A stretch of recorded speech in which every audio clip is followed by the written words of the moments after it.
on explore le monde avec la grande carte en bois Seine Édition.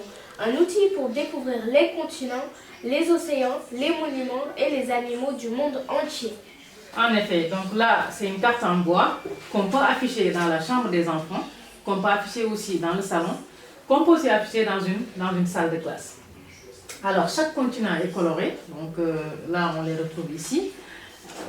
Ça aide l'enfant à apprendre en manipulant, donc par l'observation, par la mémoire visuelle, par le repérage aussi dans l'espace. Donc, tout devient possible et facile donc avec cette carte-là. On va se poser des questions, puisque la carte vient avec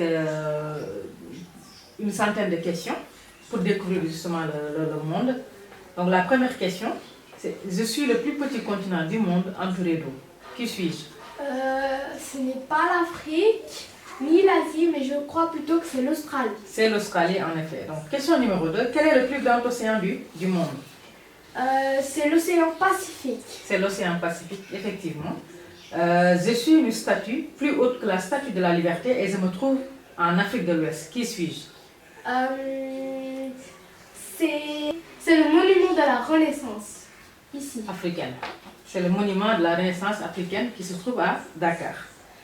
Alors, je suis une grande tour en fer située en Europe. Qui suis-je? C'est la Tour Eiffel. C'est la Tour Eiffel, effectivement. Je suis une maison située sur une petite île d'Afrique de l'Ouest, connue pour ma porte du non-retour. Qui suis-je? Ah, ça je sais. Ça c'est la maison des esclaves à l'île de Gorée. Effectivement, bravo Mati. Alors, on peut aussi, à travers la carte, chercher et trouver. Donc là, on va aller chercher des animaux. Donc dans un premier temps, où se trouve la baleine? Donc on va regarder quelques animaux qui sont imprimés. Ouais. Donc, ici, on a un orque. oui. Et ici on a une baleine. On a une baleine, effectivement. Montre-moi le monument de la Renaissance africaine. C'est ça. Voilà, donc montre-moi la Tour Eiffel. La Tour Eiffel, elle se trouve ici en Europe. Montre-moi un panda. Un panda.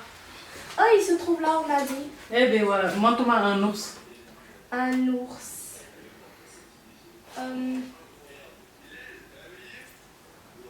C'est pas grave s'il ne se retrouve pas, l'ours se trouve ici, donc au nord. Alors là maintenant on va voyager autour du monde. Oui. Donc on va se déplacer d'un continent à un autre et on répond à chaque escale par exemple. Je quitte l'océan ici, l'Australie, pour aller vers l'Europe. Donc je traverse un autre continent. Et quel animal va manger du bambou et qui vit en Asie? C'est le panda. C'est le panda qui se trouve ici. Oui. Donc on pourrait aussi poser une question à savoir quel monument on va apercevoir justement en Asie du Sud, connu justement pour son palais. Donc le Taj Mahal ici. Ah, ok. La carte du monde Seine Édition, effectivement, nous permet d'explorer des monuments, d'explorer les continents, d'explorer quelques animaux du monde. Et donc, c'est un outil pédagogique qui est coloré, qui est durable, ludique, pour comprendre notre planète, apprendre en jouant et voyager sans quitter la maison ou bien sans quitter la classe.